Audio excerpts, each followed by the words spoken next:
Servus, grüß dich, ich bin der Davis Zehntmeier, Sales Manager bei Austria Alpin und heute erfährst du, wie man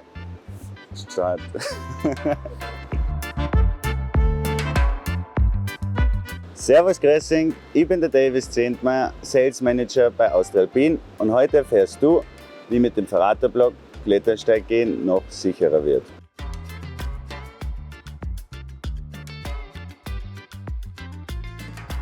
Lange senkrechte Passagen können in einem Klettersteig schnell sehr anstrengend werden. Und wenn du die ganze Zeit an deinem Limit kletterst, ist der Grad zu einem Sturz oft nur sehr schmal. Um das zu verhindern, haben wir bei Austria Alpin eine Klettersteig-Zusatzbremse, den Verraterblock, entwickelt.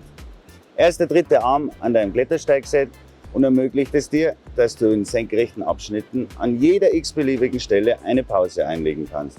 So hast du Zeit, um dich zu erholen, den schönen Ausblick zu genießen und mit neuer Kraft in die nächste Passage zu starten. Was du beim Gebrauch des Verraterblocks beachten musst und was passiert, wenn dennoch der Ernstfall eintritt und es zu einem Sturz kommt, erfährst du in diesem Video.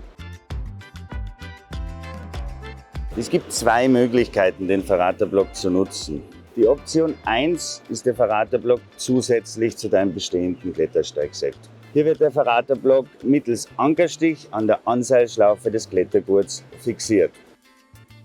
Das heißt, dass man zwei verschiedene Ankerstiche an der Anseilschlaufe hat, den vom Verraterblock und den vom Klettersteigset.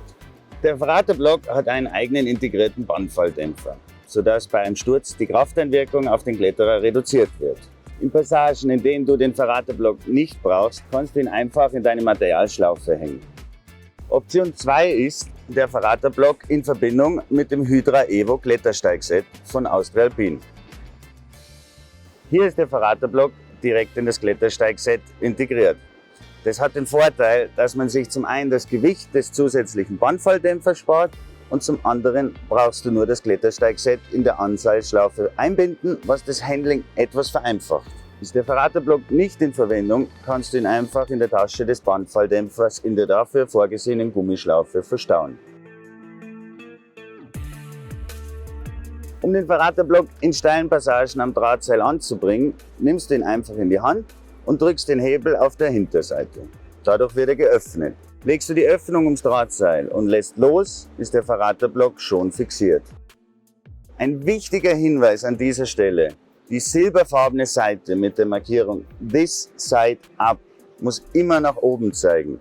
Nur so kann der Verraterblock mitgeschoben werden und unter Zugbelastung blockieren. Bevor du in einen Klettersteig einsteigst und vor jeder steilen Passage, sollte immer vorab ein kurzer Funktionstest gemacht werden.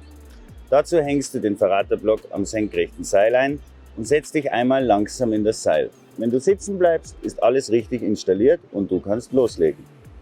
Im Klettersteig wird der Verraterblock an der obersten Stelle noch vor den Karabinern eingehängt.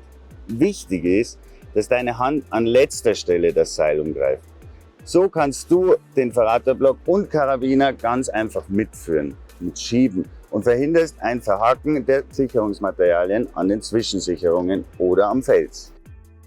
Wenn du dann eine Pause brauchst, kannst du dich einfach in das Seil setzen und das Gerät blockiert sofort. Es ist unglaublich wichtig, in einem Klettersteig rechtzeitig zu rasten, sodass man nie einen Sturz riskiert. Denn Stürze in Klettersteigen können wirklich fatale Folgen haben. Sollte es dennoch zum Ernstfall kommen, bist du mit dem Verraterblock aber doppelt abgesichert an Ort und Stelle. In flachen Passagen oder Querungen kannst du den Verraterblock dann einfach wieder an deiner Materialschlaufe oder der Gummischlaufe verstauen. Jetzt noch ein paar wichtige Hinweise, wo der Verraterblock eingesetzt werden kann und wo nicht. Denn die Funktion ist stark abhängig von der Bauweise des Klettersteigs. Bei der sogenannten traditionellen Bauweise, die man meistens in Österreich, der Schweiz, Italien und Deutschland vorfindet, wird das Drahtseil zwischen den Ankern leicht gespannt.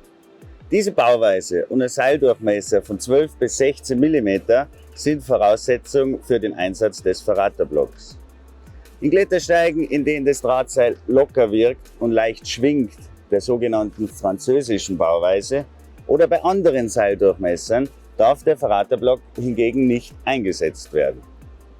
Wie bereits erwähnt, funktioniert der Verraterblock nur in senkrechten Passagen. In Ausnahmefällen kann es sein, dass der Fels zwar senkrecht ist, das Drahtseil jedoch aufgrund eines Quergangs oder gar eines Überhangs eine andere Neigung aufweist. Hier gilt es zu beachten, dass der Verraterblock möglicherweise nicht ausreichend blockieren kann. Der Verraterblock ersetzt niemals ein Klettersteigset. Zu keinem Zeitpunkt darfst du nur mit dem Verraterblock am Klettersteig gesichert sein. Der Verraterblock ist eine super Ergänzung zum normalen Klettersteigset.